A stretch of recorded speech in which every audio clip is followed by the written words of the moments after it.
How's it going, everybody, and welcome back to another episode of Top Buy, Top Sell here in the A1 Edge Finder, where we're going to be going over our number one buy setup and our number one sell setup of the day. Before we get into all that, let's take a look at two things really quickly, starting off like we always do by taking a look at COT data. COT data is showing us the commitment of traders data. The COT report is showing us what institutional traders are buying and selling. These are big money guys that have a lot of pull and a lot of weight in the market. And we can see what they are buying and selling on a week by week basis. So right now, our top three most shorted assets, or our bottom three rather, are the Swiss franc, the Canadian dollar, and the 10-year US Treasury yield bonds. These are the most shorted assets on the COT report, with the Swiss franc being the most shorted out of all of them. 90.83% of open positions right now on the Swiss franc are short positions when taking a look at the COT data. Taking a look at the US dollar, however, we can see it's close to 50-50, but just a slight edge on the short side here, but really too close to call. This wouldn't get scored one way or another when it comes to the Edge Finder's algorithm because it's just too close to being neutral. Our top three right now inside of the COT data report are the NIKKEI, gold, and ZAR, or the South African Rand, with ZAR being the most long out of all of the assets at 95.32% long. Taking a look at the latest weekly COT filing, we can see how COT data is changing on a week by week basis. For example, up here at the top, we see JPY. This is the Japanese yen, of course, and it had a net change percentage of 5.72% this week. We see a total number of 8,624 long contracts added to the COT report on the Japanese yen, and 15,611 short contracts closed on the Japanese yen from last week to this week. Overall, the short percentage is still higher than the long percentage. We can see that it's 44% long compared to 55% short. This is the total number of long and short contracts open right now. We can see that clearly there are more short contracts open than there are long contracts. However, that sentiment may be shifting week by week. We'll have to wait until next week to see what they do or how it changes again on a week by week basis. But 8,624 long contracts open compared to 15,611 short contracts means that overall it had the biggest net change percentage. That's a pretty big difference there. On the other side of things, we see the S&P 500 right now, again, sitting at 44% long, 55% short. Overall, there are more short contracts open than there are long contracts, and we see that the net change percentage was 8.95%, with 77,967 long contracts being closed and 34,843 short contracts being opened. So where there was already a slight edge on the short side for the S&P 500, it has grown just a little bit more, up to 55%. Now let's check out retail sentiment. Before we get to that, really quickly, I just want to show you our new COT data history tab. I won't go too in depth on this. I have gone over it in one of our past videos. But we actually have data now backing just about a year and a half, almost 2 years worth of data, where you can actually see the total number of contracts open on a week by week basis, the long and short percentages, how it's changing on a week by week basis for every single asset that we track here in the Edge Finder. So if COT data is important to you and you want to go even more in depth into COT data, we have our COT data history tab, again, with about 2 years worth of information here. So it's really interesting to see how COT data is changing on a week by week basis. again, for a extended period of time for all of our different assets. And we actually have the exact same thing here for our retail sentiment as well. But again, I won't go too in depth on that. You can check that out in a previous video. I'm going to go over the current retail sentiment right now, and we're going to start with our major currency pairs first. So right now, the New Zealand USD, Aussie USD, and USD CHF are up, favored over 60% on the long side when it comes to retail sentiment. This is, of course, what day traders are buying and selling, and that is going to be a bearish indicator for us. We are looking at a contrarian signal here because more often than not, the overall crowd loses money in the market. So we don't always want to be following what the overall crowd is doing, what day traders are doing. We often look to do the opposite. It is not a 100% given that you should always be doing the opposite of what the crowd is doing, but it is one of many indicators that we use to score our overall scores here. When we look at our score page, you can see that retail positioning is just one score of many different things that all come together to give an overall score here. But moving along, we see USD CAD is favored over 60%, 73% here actually on the short side, giving us a bullish indicator on USD CAD. Let's take a look at our minor currency pairs next. We have a long list of pairs here favored over 60%. All of these are getting bearish indicators, and all of these pairs here are favored over 60% on the short side of things, giving us bullish indicators. We can finish up with our metals, indices, crypto, and commodities. These are usually very, very favored on the long side when it comes to day traders. This big list here, all favored on the long side, and they are getting bearish indications. But like I mentioned earlier, that doesn't mean that day traders get it wrong 100% of the time, just most of the time. Anyway, let's move on into top setups. I'm going to remove any neutral biases that we have. And this is our full list of bullish and bearish biases for the day. Before I start going over this, however, I do want to mention that we have 2 days left in our Cyber Week sale.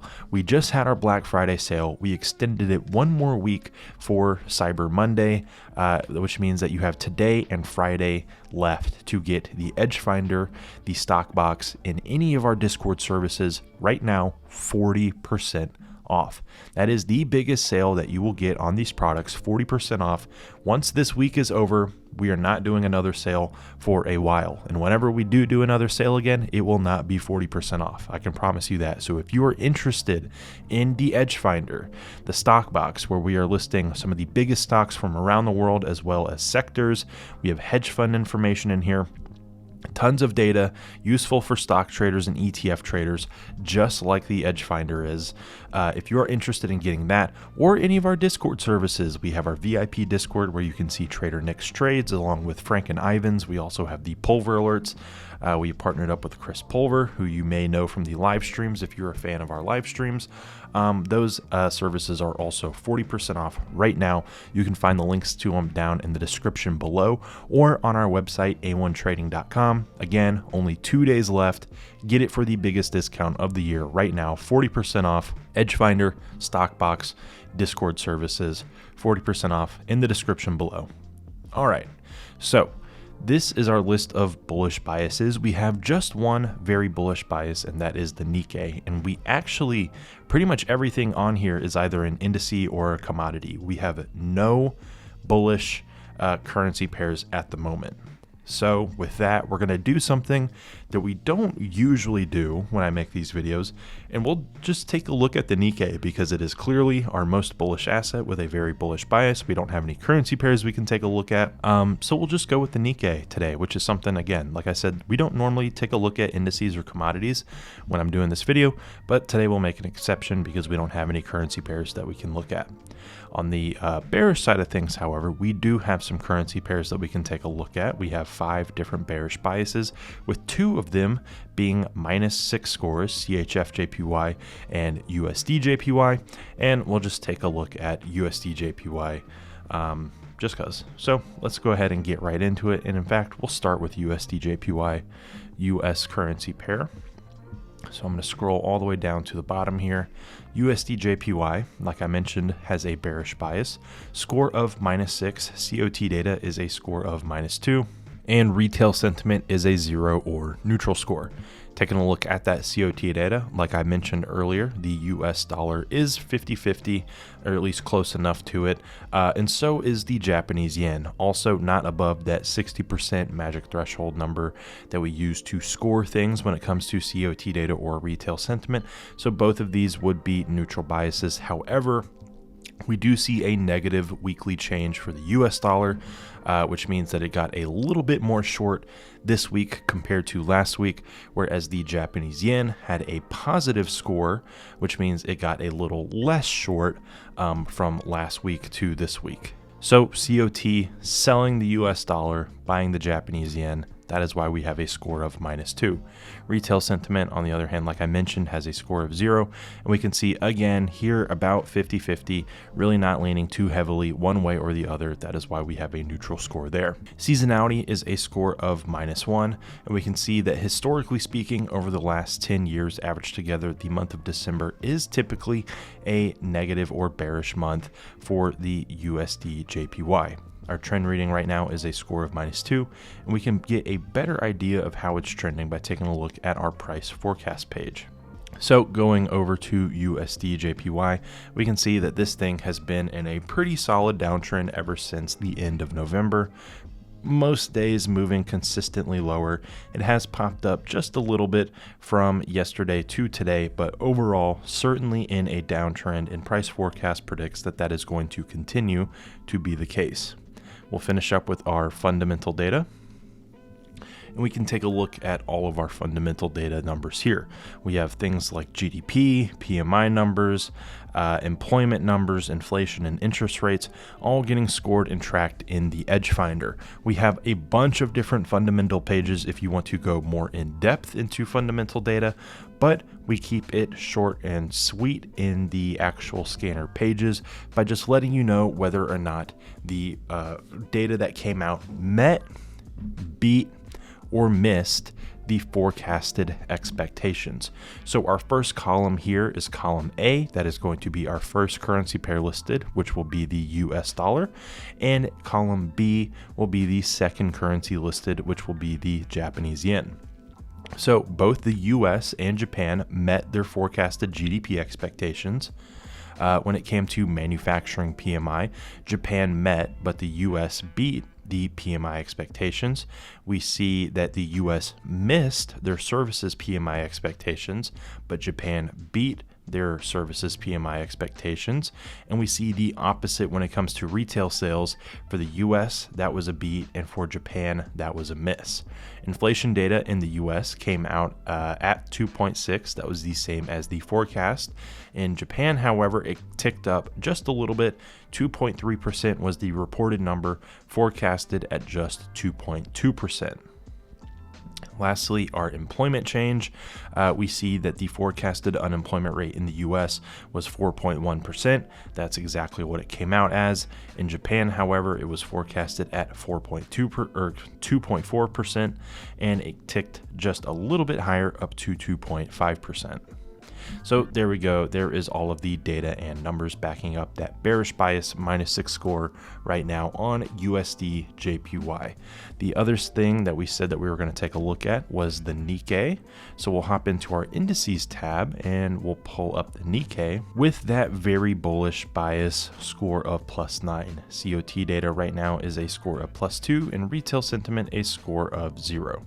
So right now, COT data is favored pretty heavily long on the Nikkei, and we also see a positive weekly change, which means that it got slightly more bullish this week than it was last week. That's why we have a +2 score there.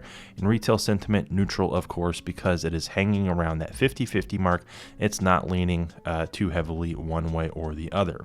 Seasonality is a score of +2, and historically speaking, December is a bullish month when you average the last 10 years together. Our trend reading is a score of +2. And again, we can go to price forecast to get a better idea of how the Nikkei has been trending. So I'll search it up here. And this is what the daily chart looks like. We saw a little bit of a pullback towards the end of November, but ever since then, it has been moving consistently higher, and it's up a little bit today from yesterday. Price forecast predicts that that will continue again to be the case. And then we have all of our fundamental data here. We kind of just went over all that when we went over USD JPY, but if you want all of the actual numbers, we have them listed here for you. So there we go. There's everything backing up the very bullish bias +9 score on the Nikkei. I hope you guys enjoyed the video. And again, if you want the Edge Finder or the Stock Box or any of our Discord services, right now they are 40% off, but they won't be much longer. Tomorrow is the last day to get in on the sale, so do not wait. Get the Stock Box, Edge Finder, and any of our Discord services 40% off. Check out the links in the description below, or use promo code A1YT at checkout at a1trading.com to claim your 40% off any of our products. Did you know we do a live trading show Monday through Friday with guests from all over the world? To get notified when we go live, click the bell button next to the subscribe button or check in at 9:30 a.m. Eastern Time. We have helpful, free content in the description below and on our website, a1trading.com. Thanks for watching today's video, and we'll see you tomorrow.